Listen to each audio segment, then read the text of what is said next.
Meu nome é irmão Marcelo, sejam bem-vindos ao canal Revelações. Dando continuidade ao estudo sobre o Anticristo, eu estou fazendo aqui um relatório sobre os eventos que aconteceram, que transcenderam a Primeira e muito mais a Segunda Guerra Mundial e posteriormente uma possível guerra mundial ou uma terceira guerra mundial e a chegada do Anticristo. Meus amigos, há uma corrente majoritária, transitória, que está articulando todo o sistema econômico, político, social. Para falar sobre isso, eu quero ainda continuar falando um pouco sobre as estratégias táticas de cada elemento, porque o Anticristo, ou seja, Hitler ou Guilherme, ou possível, foram o quê? Foram dotados de homens que criaram grande percussão.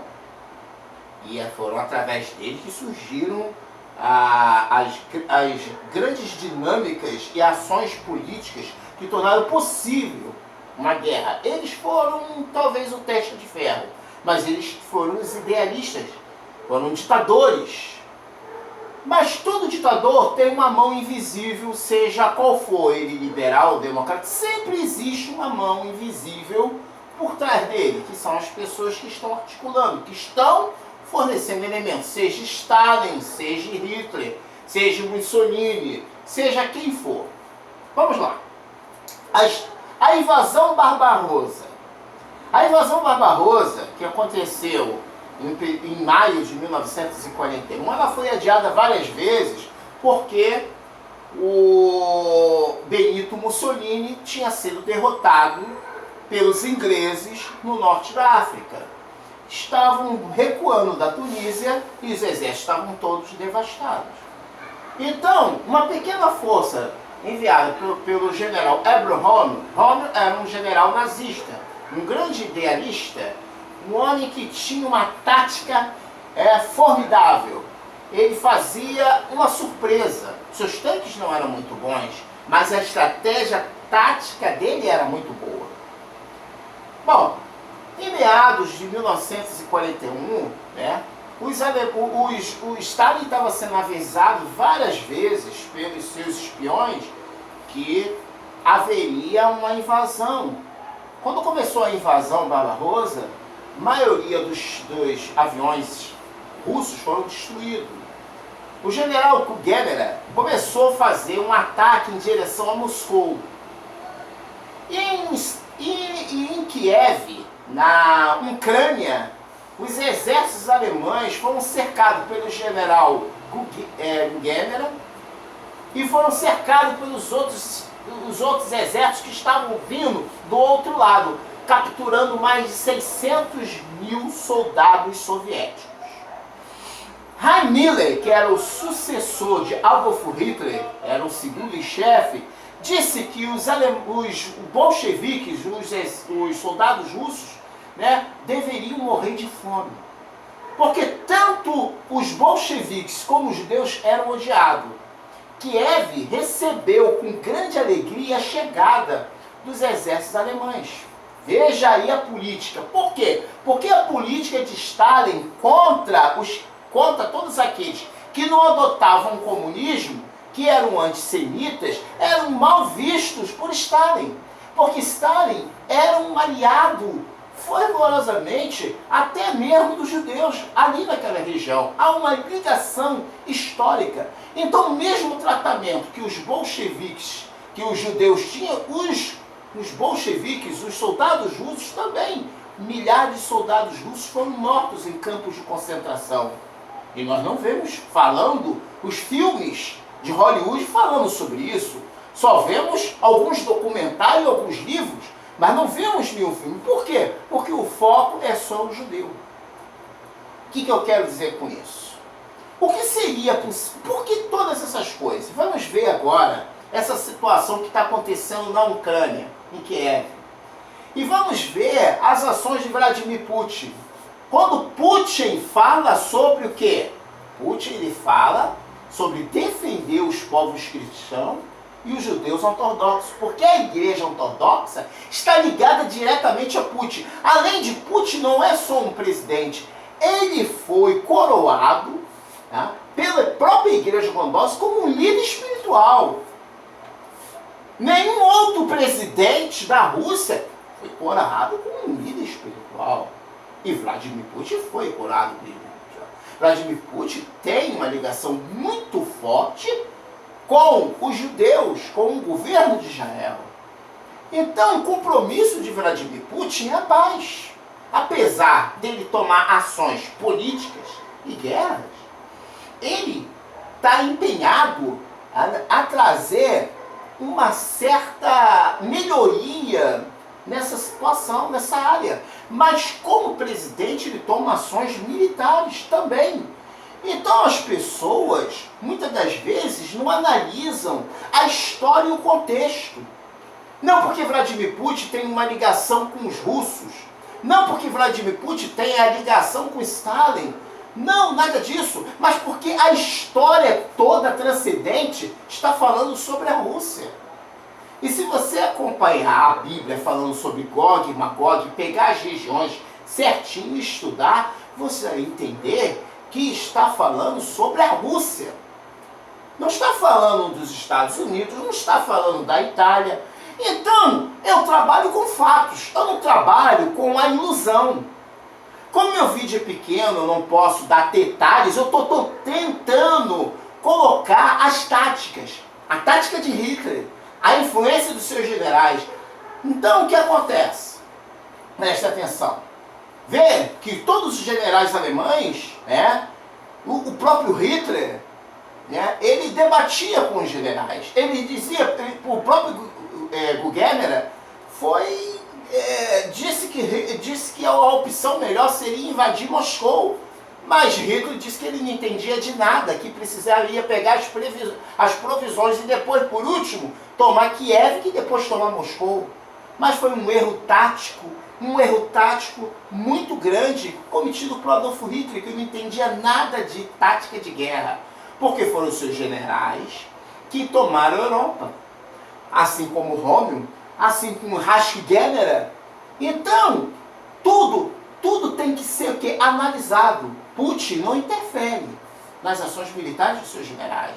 Apesar de ser um grande estrategista militar, ele não interfere. Putin é muito diferente de Hitler, é isso que eu estou querendo dizer para vocês. Há um conjunto de fatores que tem que ser analisado. Tanto ele no conjunto militar, tanto ele no conjunto econômico.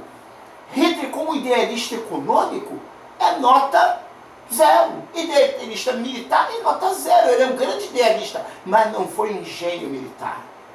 Foi por causa de Hitler que a Segunda Guerra Mundial, e foi por causa de Hitler que ele perdeu a Segunda Guerra Mundial. Foi por causa dos seus generais que tomaram a Europa. Foi por causa de Rommel. Rommel perdeu no deserto de Alemanha porque Hitler estava obcecado na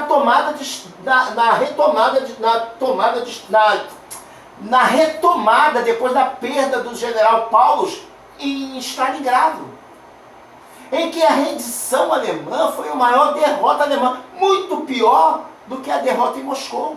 É esses pontos que tem que ser analisado.